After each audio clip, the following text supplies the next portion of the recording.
लोक के अधिपति गुरु आगे आदि, उनको भी गुरु करना होगा। बिना गुरु के किसी जीव की मुक्ति नहीं है प्रेमी। और अंदर की जब तक तीसरी आंख नहीं खुलेगी जब तक भगवान का दीदार दर्शन नहीं होगा। तो देखो इनका आश्रम मथुरा में कितना टाइम है? 2:30 बजे, आधा घंटा और। तो देखो इनका आश्रम मथुरा में, दिल्ली आगरा बाईपास पर। ये जय गुरुदेव नाम का प्रचार करते हैं। इन्हें जय गुरुदेव बाबा के नाम से लोग पुकारते हैं। मथुरा में ऐसा अजूबा मंदिर है, जब कभी भी आपका चक्कर लगे वृंदावन मथुरा मंदिर देखने जाएं, गिरिराज जी पर जाएं, वो मंदिर में ऐसी सिद्धता है। गुरु महाराज ने बताया कि बच्चा देखो, बहुत से बच्चे बच्चियां, साईं महाराज मन से बोले, लाखों की भीड़ थी कि देखो बच्चे बच्चियों, बहुत से बच्चे बच्चियां व्रत 84 कोस की परिक्रमा देने जाते हैं। वो परिक्रमा लगती है, यानी किसी की 15 दिन में, 20 दिन में, महीना में। साईं महाराज बोले जो व्रत 84 कोस की परिक्रमा से फल मिलता है, उससे अधिक फल मंदिर की एक परिक्रमा लगाने से मिलता है। साईं महाराज ने मंदिर की शब्द बताई। मंदिर की परिक्रमा में कितना समय लगे आश्रम पे? 5 मिनट। वो 5 मिनट। और साईं महाराज क्या कह रहे हैं कि व्रत 84 कोस की परिक्रमा से जो फल मिलता है वो फल मंदिर की एक परिक्रमा देने से। दूसरी चीज गुरु महाराज ने क्या बताई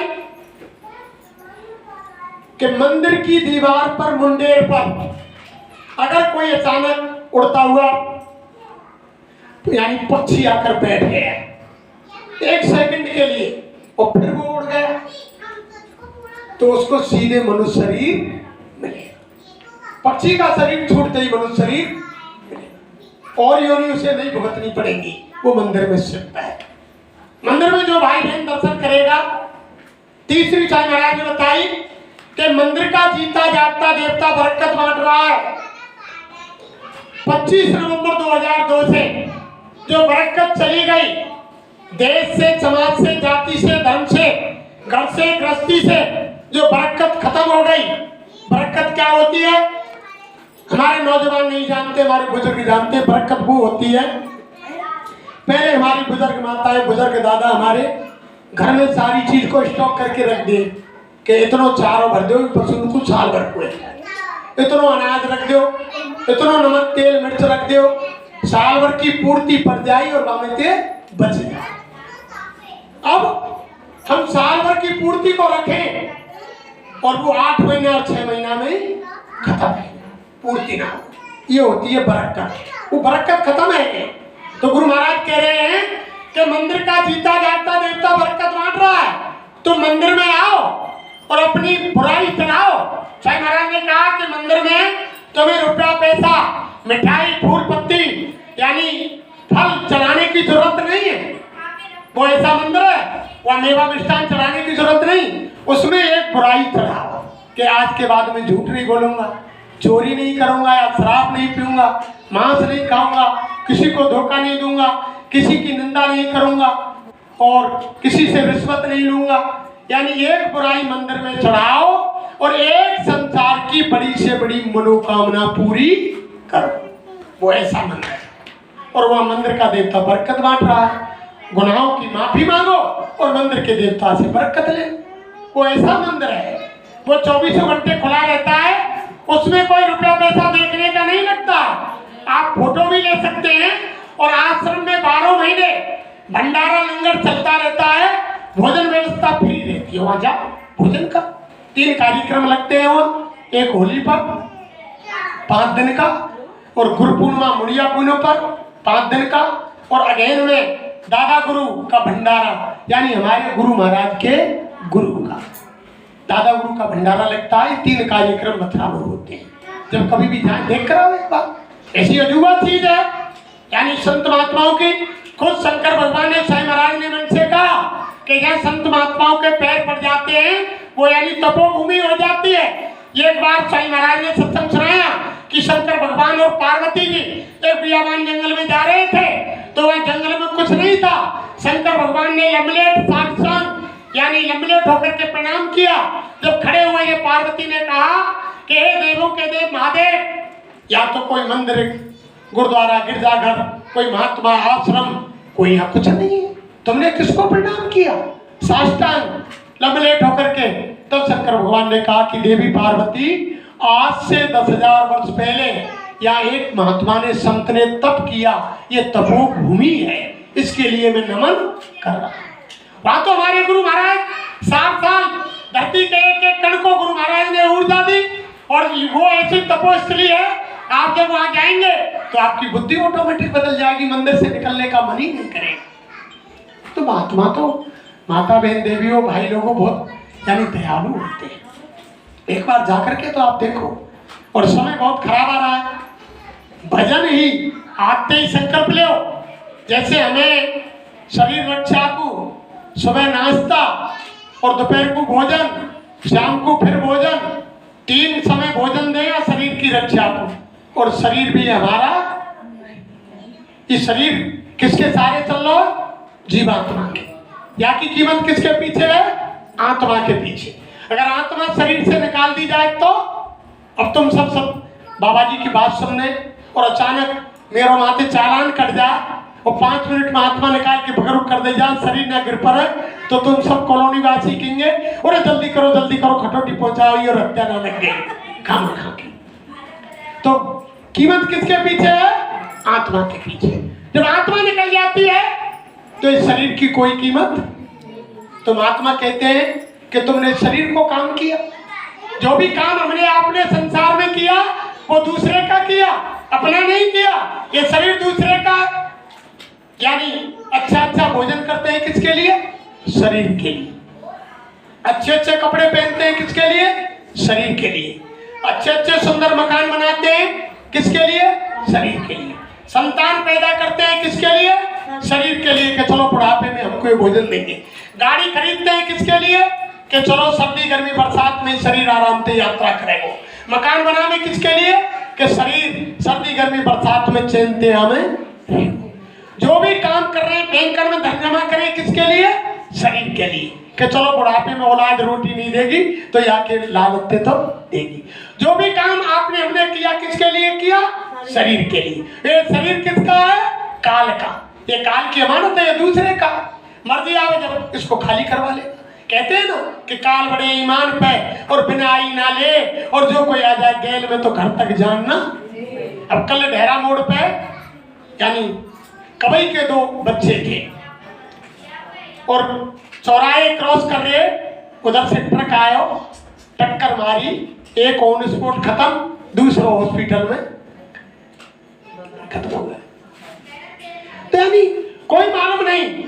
तो जब हम दूसरे का काम करें तो महात्मा कह रहे हैं जब शरीर की कीमत आत्मा के पीछे है तो आत्मा के लिए आज तक काऊ भाई बहन ने भोजन दियो? किसी ने आत्मा को भोजन दिया? तो आत्मा को भोजन दाल चूरमा खीर पूरी सब्जी सूखे गीले फल मेवा दूध दही तो है ना, ये तो शरीर को भोजन है। आत्मा का भोजन है भगवान का भजन, भगवान का चिंतन, भगवान का ध्यान, भगवान की आराधना, भगवान की यानी प्रार्थना। ये आत्मा का भोजन है। कभी दिया? किसी ने नहीं दिया। तो आज संकल्प लें, अगर आपको मनुष्य शरीर सार्थक करना है तो आज संकल्प लें यहाँ गुरु महाराज के दरबार में कि जैसे हम भोजन की अगर एक दिन नागा हो जाती है, अब आप कहो भाई बहन कोई काम कर रहे हो और आपको समय से नाश्ता नहीं पहुंचा हो जाए तो सैकड़ान गाड़ी देगो, एक डंडा उठा लो, ये कहते हैं। और आप हमें जाने कितने समय बीतो, आज तक हमने आत्मा की सुधाई ना ली भोजन की, तो वो मालिक नाराज नहीं होगा? मालिक नाराज नहीं होगा क्या? तो आज संकल्प लो कि जैसे हम खाने में नागा नहीं करते ऐसे हम आत्मा का भोजन भजन करने में नागा नहीं। आज संकल्प लो। हम आपसे कोई नोट वोट मांगने नहीं आए कि आपके रुपया मांगने आए हैं कि कोई चुनाव लड़ रहे हो कि हमको तो माता बहन दे दो वोट दे दी। हम तो हमारे गुरु महाराज का जो संदेश है, जो इनका जो आप सबको यानी वो बचाना चाहते हैं। स्वयं महाराज ने कहा अरे मुख मोड़ इधर देखो, गुरु महाराज ने मन से कहा मुख मोड़ इधर देखो, मैं तुम्हें बुलाने आया हूँ और तुम तो मुझको भूल गए, मैं तुमको नहीं बुलाया। तुम पड़े काल के फंदे, गुरु महाराज कह रहे हैं कि तुम पड़े काल के फंदे, या तो तुम हो गए तुम्हारे कर्मों का कीचड़ धोने में सप्तलोक से आया हूं और मुख मोड़ इधर देखो मैं तुम्हें बुलाने, और तुम तो मुझको भूल गए पर मैं तुमको नहीं बुलाया। अरे अब भी चेत जाओ माता बहन देवियों भाई लोग, समय निकला जा रहा है, भविष्य में ऐसी बीमारियां महामारियां आ रही हैं। भगवान तो पहले ही कह गए, पहले समय में आपने देखा वो सारंगी वाले गायक रहे कि रामचंद्र कह गए सिया से ऐसा कलयुग आएगा और हन चुगेगा दाना तुनका कौआ मोती खाएगा। धर्म भी होगा कर्म भी होगा लेकिन शर्म नहीं होगी, बात बात पर बेटा माता पिता को आंख दिखाएगा। और रामचंद्र कह रहे सिया से ऐसा कलयुग अब वो चल रहा है। अब आप बाप ने कोई बना दियो छोरा तोड़ फोड़ कर रो, बाप ने लेकिन वो कह दे के अरे लाला बड़ी मेहनत से बनाओ या क्यों जा रहे हो, बैठ जा चुपचाप, करे होगो तेन जाओ करे होगो, हमारा काम ना करो हम करेंगे जैसी होगी तरीका। वो सब तुम्हारे सामने आ रहा है। फिर तुम्हारा फिर भगवान ने कहा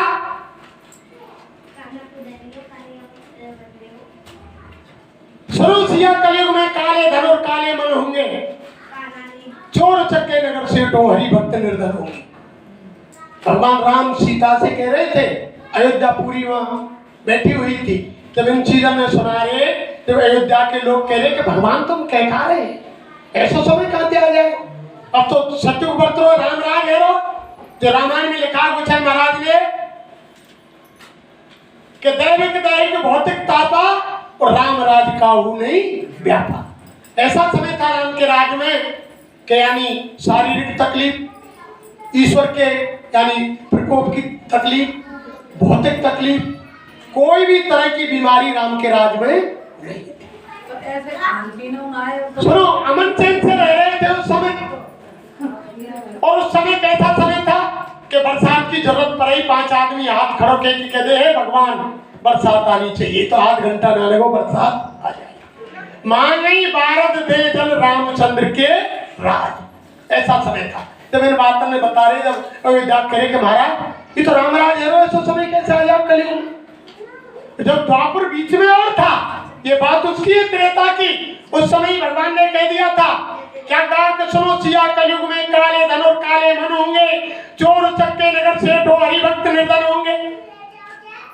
काले मन कैसे रात दिन हम रामायण पढ़ रहे, घर में पढ़ा रहे, 24-47 घंटा को पाठ करा रहे।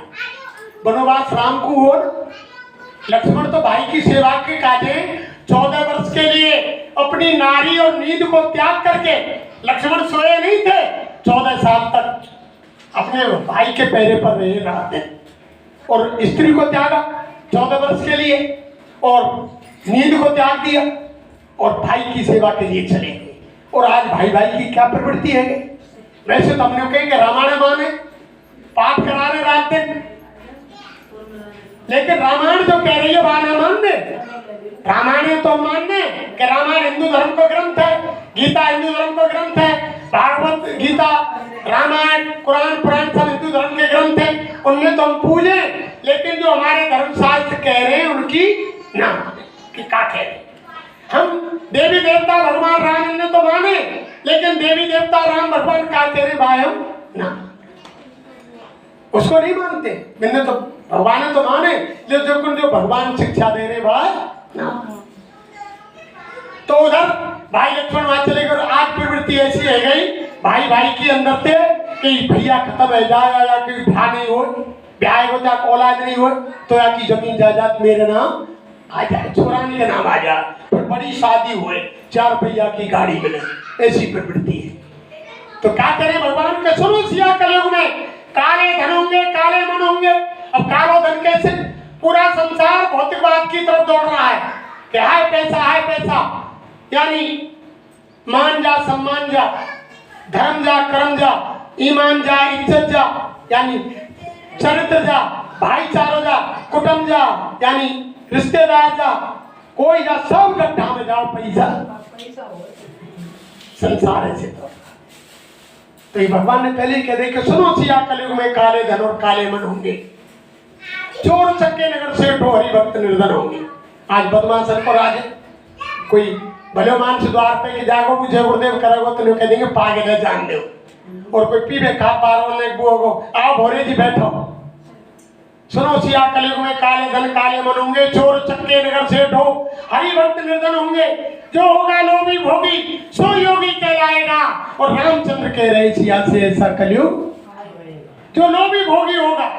अब तुमने सुनी नहीं बहुत दिन पहले जिन्होंने माता बहन देवी की इज्जत असमत लूटी, धन इकट्ठो कियो, आज वे जेलन में पड़े। इन तो दुनिया का के बहुत बड़े संत है भाई, बड़े महात्मा। जब इनके भंडा फूटे जेलन में बंद है। तो ये सी कलयुग के लिए तो कहा था कि जो होगा लोभी भोगी सो योगी कहलाएगा। और रामचंद्र कह रहे सिया से ऐसा कलयुग। फिर तीसरी बार कहा कि सूने सूने मंदिर होंगे, सूने सूने मंदिर होंगे, भरी रहेंगी मसाला। कि मंदिर तो सूने हो जाएंगे। पहले हमारे बुजुर्गों ने पूछो, हमारे बुजुर्ग दादा ताऊ, हर इंसान जंगल है बेकूम वहां जाए खार, मंदिर पे धर्मशाला पे आश्रम महात्मान के जंगल झाड़ी होए, हाथ पैर पखारे, भगवान की मूर्ति के सामने या महात्मा से वार्तालाप करे, उनको सत्संग सुने, या किसी भगवान की मूर्ति हुई चद्दर डाल के आंख बंद करके ध्यान में बैठ जाए, माँ भजन करके आवे 10-20 मिनट, जब घर को आवे सुबह शाम का नियम था। आज मंदिर में जाके का उठे भी नहीं। हम तुम जा रहे मंदिर के सामने है कि मोटरसाइकिल पे मंदिर को गेट आयो, हॉर्न बजा दियो, समझ ले कि देवता ने हमारी पूजा स्वीकार। 4 पहिया की गाड़ी में बैठ के जा रहे ने धीमी करी, हॉर्न बजा दियो, समझ ले कि पूजा है। पैदल जा रहे और हाथ जोड़ दिए दूरते ही मंदिर के द्वार पे, समझ ली कि पूजा समय नहीं है मंदिर में जाने के। तो भगवान क्या कह रहे हैं कि सूने सूने मंदिर होंगे, भरी रहेंगी मसाला। मसाला कहते हैं शराब का ठेका। आज उन पे 4 बजे देखो तुम शाम को नौजवान छोरान से पूछो कि लाला कहाँ जा रहे हैं, जब बे काके अंकल वहां जा रहे हैं, वहां पे मंदिर पे बे मंदिर काई के दारू के। सूने सूने मंदिर होंगे, भरी रहेंगी मसाला। और भरी सभा में संग पिता के नाचेंगी घर की बाला। पहला समय नहीं देखा हमारी बुजुर्ग माता से पूछो तो, सामने कोई घर के दरवाजे का आगे कोई फंक्शन होता था और कोई घर के औरत बाहर कार्यक्रम में देखने को निकले, अगर कोई बुजुर्ग द्वार पे बैठे रहे हो और टेढ़ी नजर कर दे नहीं तो वापस घर में घुस जाए। बाहर तमाशा देखने लगे, बुजुर्ग माता बैठी है इनसे पूछो। लेकिन आज क्या हो गया, आदमी ने रास्ता में आज क्या हो गया, पीछे बात करिए, आज क्या हो गया कि सूने सूने मंदिर होंगे, भरी रहेंगी मसाला। बड़ी सभा में संग बता के नाचेंगी घर की वाला। घर में मारो झगड़ो है, जन्मदिन है, डीजे बज रहा है, माई बुआ बहन भांजी बाप बेटा भतीजी पूरा को पूरा परिवार नाच रहा है, सारी हया शर्म खत्म। विनाश क्यों नहीं होगा धर्म पे? विनाश तो होना ही है धरती पर। पहले समय में देखा एक द्रौपदी का केस खोला था तो महाभारत हो गया। त्रेता के अंदर एक सीता का हरण हुआ तो धरती पर राम रावण का युद्ध हो गया। आज रोजाना अखबार रेडियो टीवी उठाकर देखो कितनी सीताओं का यानी हरण हो रहा है, कितनी द्रौपदियों का यानी चीर खींचा जा रहा है। क्या विनाश नहीं होगा? लेकिन बाबा क्या कह रहे हैं कि राम रावण का युद्ध मैदान में हुआ, महाभारत मैदान में हुआ। क्यों? कि त्रेता के अंदर एक रावण था तो एक रावण को मारने के लिए एक राम को आना पड़ा। द्वापर में एक कंस और एक दुर्योधन था तो एक कृष्ण को आना पड़ा। आज घर घर में रावण और दुर्योधन कंस पैदा हो गए। आप तो घर घर में देखे, कोई घर ऐसा बाकी नहीं, हर घर में रावण कंस की प्रवृत्ति हो गई। तो हमारे गुरु महाराज क्या कह रहे हैं कि अब का जो महाभारत होगा, अब का राम रावण का जो युद्ध होगा किसी मैदान में नहीं होगा, वो कहाँ होगा? घर घर में होगा, आंगन आंगन में अपने कर्मों की तलवार बनेगी। तभी तो बाबा जी कहे कि कहीं जय गुरुदेव पुकार जमाना बदल देगा और प्रजा बहुत मरेगी जग में और लाशें पड़ी सड़ेंगी घर घर में, उठाने वाले मिलेंगे ना यार, जमाना बदल। अब महाभारत घर घर में होगा। देखना समय आ रहा है, घर घर में लोग रोएंगे जब सबकी दाढ़ी में आग लगेगी। कौन किसकी आग बुझाएगा, कौन किसकी रक्षा करेगा? तो गुरु महाराज कह रहे हैं कि ये दो ही चीजें, एक तो शाकाहारी हो जाओ और यानी सदाचारी हो जाओ, मांस मछली अंडे शराब का खाना पीना छोड़ दो, और दूसरी तरफ भगवान का भजन करो। उस समय तुम्हारा रुपया पैसा सोना चांदी मकान जायदाद गाड़ी घोड़ा बंगला बैंकों का लॉकर, ये उस समय तुम्हारी रक्षा नहीं करेगा। खराब समय में केवल ढाल तलवार का काम भगवान का भजन करेगा और वो ही तुम्हारी रक्षा कर सकता। तो समझा। तो सुने सुने मंदिर होंगे, भरी रहेंगी मधुशाला, वही सभा में संग पिता के नाचेंगी घर की वाला। और कैसा कन्यादान, पिता खुद बेटी का धन खाएगा। और रामचंद्र कह रहे सिया से ऐसा कलयुग। बहुत से इनकी धर्म की पार बेटी नहीं पढ़ रही, बेच बेच के जगह जगह। चलो हमारे यहाँ ना है तो निगम समय।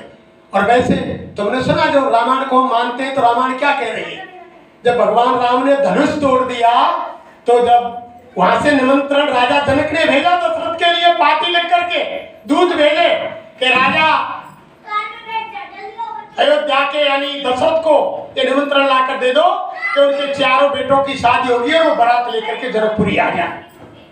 जब वो निमंत्रण लेकर के दूध पहुंचे, राजा दशरथ ने पाती पड़ी, तो राजा ने अपने मंत्री को आदेश दिया, अरे मंत्री ये तो बहुत शुभ समाचार है, और तुम सोने चांदी हीरा पन्ना पुखराज के थार भर के लाओ और उन दूतों को नौछावर दे दो। जब वे लेकर आए तो जब दूतन ने कानन में वरिया दे रहे, जनक राजा के दूतन ने। जब दशरथ ने कही कि तुम क्या कर रहे भैया, कि महाराज तुम सोना चांदी ने लेवे की का चलाए, सुनवो पाप है। जैसी राजा जनक की लड़की है वैसी हमारी लड़की, हम तो जनकपुरी के ही है, हम उल्टो तुम्हारे का देंगे कि लेंगे, हम तुम्हारी नौछावर। इन कानन ते सुनवो पाप है। बेटी के यहाँ के धन लेवो, इन कानन ते लेवे की तो का चला सुनवो पाप है। दूतन ने नौछावर ना ली और आज बेटी ने कोई ठिकाना ना। तो ये तो विनाश की तैयारी हो रही है धर्म में। इसलिए स्वामी जी महाराज जो कह रहे हैं घर घर में भावार्थ होगा, बीमारियों की आंधी आ रही है, अगर बचना है तो आप यानी आज से शाकाहारी हो जाओ। कोई धर्मशास्त्र हमारा नहीं कहता कि तुम मांस खाओ, शराब पियो, मछली खाओ, अंडा खाओ। भाई बाहर के मंदिर जो हम तुमने बनाया है इन पत्थर गारे से, उसमें अगर कोई गंदी चीज डाल दे, कोई हाड़ मांस का टुकड़ा डाल दे, कोई टट्टी पेशाब कर जाए, तो लोग उसके ऊपर यानी पंचपत्तियां जुड़ जाएंगे, लोग इकट्ठे हो जाएंगे। वो तो हमारा तुम्हारा बना हुआ है, लेकिन ये भगवान को असली मंदिर है, उसके सिवाय कोई नहीं बना सकता। जब इसमें गंदगी करेंगे क्या भगवान नाराज नहीं होगा? इसलिए इसको गंदा मत करो। अगर हम इसमें गलत चीज डालेंगे तो यानी गंदगी होगी और फिर वो कदापि लौट करके मनुष्य शरीर हमको आपको दोबारा नहीं। तो देखो समय हो गया, चर्चा तो बहुत है, कोई ठिकाना नहीं है। सुबह से शाम तक गुरु महाराज की बहुत वाणी है, लेकिन समय इतना परिवर्तित हो गया कि पहले समय में देखो हमारी माता ने पूछो कि खानों बनावे बारे पहले घर के लिए 10, 20, 30, 40 आदमी तक आ जाए तो भोजन घर परिवार के बनावे, और बाजे बेंडर में नाचवे बारे कौन आवे? बाहर के। भोजन बना पारे घर के और नाचे पारे कहाँ के? बाहर के। और अब क्या आएगा? भोजन बना पारे बाहर के और नाचवे वाले घर के। कितना समय परिवर्तन हो गया। और पहले यानी भोजन कहाँ करे? घर, और टट्टी घर में कहाँ जाए? बाहर। और अब जो अगर मियाँ बीवी दोनों नो करें तो घर खाना नहीं बनाएंगे, भोजन कहाँ करेंगे? बाहर, और टट्टी कहाँ करेंगे? घर। क्या समय परिवर्तित हो। ये सारी चीज यानी धरती पर इतना बड़ा विनाश होने वाला है, सारी मानवता इंसानियत पूरी खत्म हो गई। इसलिए महात्मा सबको बचाना चाहते। हमारे गुरु महाराज स्वयं महाराज ने कहा, अरे बच्चे बच्चियों मेरे कोई शादी नहीं हुई, मेरे संसारिक भौतिक दृष्टि से कोई संतान नहीं है। गुरु महाराज ने मुझसे कहा, लेकिन ज्ञान दृष्टि से, आध्यात्मिक दृष्टि से लाखों करोड़ों बैठे थे। गुरु महाराज ने कहा सब मेरे बच्चे बच्ची हैं और मैं किसी को दुखी देखना नहीं। ये महात्मा किसी को दयालु होते हैं सब, दया बिन संत कसाई। और इनका वचन रामायण में जो राम ने लिखा है कि मोर वचन परे फीका और संत वचन पत्थर की। महापुरुषों के वचन एक भी कटने वाला नहीं है। राम ने खुद कह दिया कि मेरा वचन सत्य हो सकता है, लेकिन संतों ने जो जबान से निकाल दिया वो वचन अकाट है, उसको कोई काटने वाला। तो धरती पर माता बहन भारी विनाश होने वाला। इसलिए मेरी तो आपसे यही विनती प्रार्थना, हमारे गुरु महाराज का यही संदेश है कि शाकाहारी हो जाओ और भजन कर लो। कोई इसमें कोई लागत नहीं है। कि बंदे सतगुरु सतगुरु बोलते रहो, कहाँ लगेगो मोड़। तो ये 10-20 कोस नहीं चलना, तेरे हाथ पैर नहीं हिलना। अरे पगले मन की गुंडी खोल और सतगुरु सतगुरु बोलते रहो, कहाँ लगेगो। यानी कुछ करना थोड़ी है भाई, बैठे बैठे ना हाथ पैर हिलाने ना कुछ कर लो, जवानों में तलाल अंतर अंतर में बोलो। वो परमात्मा तो ऐसा है, चींटी चलती है उसकी आवाज को भी सुनता है। चींटी के पैर में अगर पायल बांध दी जाए, पायल में घुंघरू लगा दिया जाए, उसकी आवाज को भी वो परमपिता परमात्मा वो सतगुरु सुनता है। चींटी को पैर कितना छोटा हो, पायल कितनी छोटी आएगी, वो पायल में घुंघरू कितना छोटा आएगा, उसकी आवाज को भी वो मालिक पुकारने की जरूरत नहीं है। कबीर साहब ने तभी तो कहा कि हिंदू ऐसो बाबरो पाथर पूजन जाए और घर की चाकी ना पूजिए, जाको पीछो खाए। यही कबीर साहब ने फिर मुसलमानों कहा कि कांकर पत्थर जोड़कर और मस्जिद रही सुनाए और तासर मुल्ला बांध दे, क्या बहरा हुआ खुदा। अरे कांकर पत्थर जोड़ के मस्जिद को बना लिया और खुद अजान लगा रहे, क्या परमात्मा बहरा है। वो चींटी चलती है उसके बात को भी सुनता है। तो मन में जो विचार करोगे, चिंतन करोगे, उसको भी जान रहा है कि हम क्या सोच रहे हैं, क्या कर रहे हैं। जो हम कह रहे हैं उसको हमारे मालिक सुन रहे हैं, जो हम कर रहे हैं उसको हमारे गुरु महाराज देख रहे हैं। ये विचार करके अगर कोई काम करेंगे तो जीवन में कोई गलत कर्म नहीं। गलत कर्म वही है जिसके करने में भय लगे, जिसके करने में डर लगे, वो गलत काम है। और जिसके करने में कोई भय नहीं हो, वो सच्चा काम।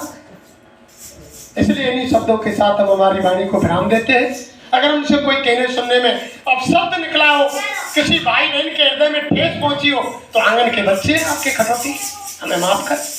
नाम कोई पहले हमने आपने बता दिया, ना कोई हम संत है, ना महात्मा है, ना हम कोई ज्ञानी है, ना विज्ञानी है, ना हम कोई विद्वान है, ना हम कोई भक्त है। हम तो आप जैसे जिम्मेदार के बच्चे हैं, लेकिन गुरु महाराज के सानिध्य में रहे, इनकी छत्र छाया में रहे, इनके मुखारविंद से जो अमृत वचन निकले और इन्होंने आदेश दिया, अरे बच्चा तुम तो जय गुरुदेव बोल के मंच पर बैठ जाना, जमीन पर बैठ जाना, यानी पिलर तो मैं यहाँ पे लगाऊंगा, तुम्हारे पेट को प्रेस और मुंह को अखबार बना दूंगा, तुम रात दिन बोलते रहोगे, लेकिन अंदर तुम्हारे कोई कमी नहीं। वो तो इनकी दया का खेल है, हमारे पास कुछ नहीं, इनकी मौज मर्जी है। तो एक बार प्रेम से मालिक के नाम को जोर से बोले और शंका ना करें। ये उस कलियुग का जीता जागता नाम, और भविष्य में ये जबरन, पहले मैंने आपको बता दिया कि समय ऐसा आ रहा है मजबूर कर देगा। कोई घर में बुद्धि काम नहीं करेगी, चारों तरफ आपदाओं से गिर जाओगे। नोट कर लो डायरियों में, जो गुरु महाराज के वचन है, चारों तरफ आपदाओं से गिर जाओगे। अभी कोई महंगाई नहीं देखी, अभी भुखमरी नहीं देखी, अभी अकाल नहीं देखा, अभी सूखा नहीं देखा, अभी भूकंप नहीं देखे, अभी आपने लड़ाई झगड़ा नहीं देखे, अभी मारकाट नहीं देखी, अभी तो वो सामने आ गए। जब तुम घर में गिर जाओगे, जब तुम्हारी बुद्धि काम नहीं करेगी, तो तुम्हें महात्माओं की बात याद आएगी और महात्माओं की बात जबरन माननी पड़ेगी और झंडे के नीचे आना पड़ेगा और जबरन जय गुरुदेव बोलना, कोई दूसरा चारा नहीं। लिख लो डायरी में, नोट कर लो। इसलिए अभी से बना लो, मन बना लो। अभी से जब तुम करते रहेंगे भाई, संभाल। देखो 1 मिनट और लेता हूँ। जिस माता बहन देवी का बच्चा स्कूल में पढ़ने जाता है, नाम लिखा हुआ है अध्यापक के पास, तो अध्यापक है बाकी जाको स्कूल में भर्ती है, वो अध्यापक है, जब तो चिंता है। जाको बच्चा पढ़े ना है स्कूल में, तो वह अध्यापक बाकी संभाल करेगा। भाई के घर तो आ जाओ, बच्चा पढ़ रहा है, भाई तो क्यों तुमने गृह कार्य किया नहीं किया, तुम कल यानी गंदी ड्रेस से क्यों गए और तुम समय से क्यों नहीं पहुंचे, ये बच्चा तुमने घर पर क्यों रोक लिया, और ये यानी यहाँ उत्पाद करता है, ये लिखाई पढ़ाई नहीं करता है। जो इसका एडमिशन स्कूल में है, उसी की जिम्मेदारी उसकी यानी अध्यापक की होती है। जब हमारा स्कूल में एडमिशन ही नहीं है, हमारा बच्चा स्कूल में जा ही नहीं रहा है, तो उस अध्यापक की कोई जिम्मेदारी नहीं। इसलिए माता बहन देवियों, स्कूल में विद्यालय में एडमिशन ले लो, अभी भी समय है। जब न्याय के तख्त पर जज बैठ जाएगा, जब फैसला सुनाएगा, उस समय एडमिशन नहीं होगा, उस समय विनती प्रार्थना नहीं सुनी जाएगी, जब तो यानी फाइल लेकर के फैसला सुनाए। देखो बाबा जी की अर्जी है और आगे आपकी मर्जी है। मालिक के नाम को प्रेम से बोले, जय गुरुदेव। जय